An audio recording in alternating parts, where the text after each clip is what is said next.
Hey everyone, welcome back to the channel.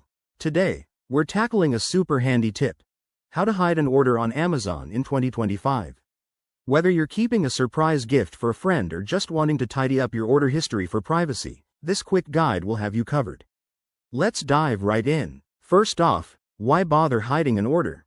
In our digital world, your Amazon purchase history is like an open book, and sometimes you don't want certain items popping up.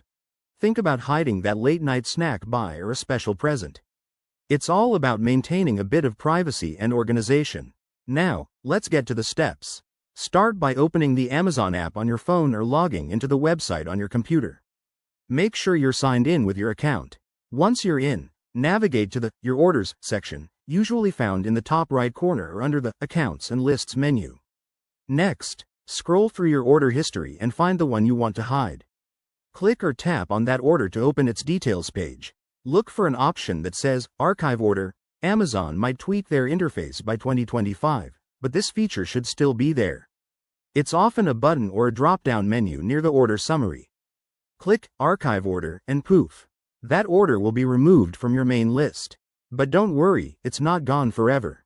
You can always access it later by going back to Your Orders and selecting Archived Orders from the Filters or menu. A few quick tips to remember. This only hides the order from your view, so it won't affect your account's security or Amazon's records. Also, if you're using a shared account, others might still see it if they know where to look, so use this wisely. And always double-check Amazon's latest policies, as features can change. There you have it. That's how you keep your Amazon orders under wraps in 2025. It's a simple way to stay organized and surprise-proof your shopping.